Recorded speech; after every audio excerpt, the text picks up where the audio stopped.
عورت کے ساتھ اچھے سلوک کی تلقین کرتے ہوئے فرمایا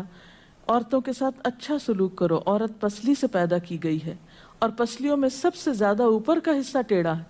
اس کو سیدھا کرو گے تو ٹوٹ جائے گی، چھوڑ دو گے تو ٹیڑھی رہے گی، بس عورتوں کے ساتھ اچھا سلوک کرو۔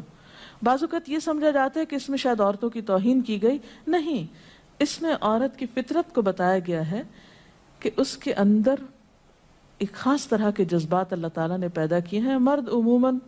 زیادہ عقل سے کام لیتے ہیں جبکہ عورت جذبات سے کام لیتی ہے، تو مرد اپنی سوچ کے مطابق عورت سے معاملہ نہ کرے بلکہ عورت کی پوزیشن کو دیکھتے ہوئے، اس کے جذبات کو دیکھتے ہوئے اس سے معاملہ کرے اور حسن سلوک کرے تو خاندانی زندگی زیادہ خوشگوار ہو سکتی ہے۔ پھر اسی طرح بیوی کے ساتھ خوش اخلاقی کا برتاؤ کرنے کا حکم دیا گیا۔ آپ صلی اللہ علیہ وسلم نے فرمایا کامل ایمان والے مومن وہ ہیں جو اپنے اخلاق میں سب سے اچھے ہیں، اور تم میں سب سے اچھے لوگ وہ ہیں جو اپنی بیویوں کے حق میں سب سے اچھے ہیں۔ ہمارے ہاں تو اس شخص کو زن مرید کہا جاتا ہے جو بیوی کے ساتھ اچھا سلوک کرتا ہو، حالانکہ اللہ کے رسول صلی اللہ علیہ وسلم کے نزدیک سب سے اچھا مومن وہ ہے جو بیوی کے حق میں خوش اخلاقی برتتا ہے۔ یعنی کسی انسان کی خوش اخلاقی کا ثبوت اس سے نہیں دیا جائے گا کہ وہ اپنے گھر سے باہر کس کے ساتھ کیسا ہے، بلکہ یہ دیکھا جائے گا کہ وہ گھر کے اندر کیسا سلوک کر رہا ہے اپنے قریب ترین انسان کے ساتھ۔ حضرت عائشہ رضی اللہ تعالیٰ عنہا فرماتی ہیں کہ میں نبی صلی اللہ علیہ وسلم کے ہاں گڑیوں سے کھیلا کرتی تھی، میری سہیلیاں بھی میرے ساتھ کھیلتی، جب نبی صلی اللہ علیہ وسلم تشریف لاتے تو سب ادھر ادھر چھپ جاتی، آپ ڈھونڈ ڈھونڈ کر ایک ایک کو میرے پاس بھیجتے تاکہ وہ میرے ساتھ کھیلیں۔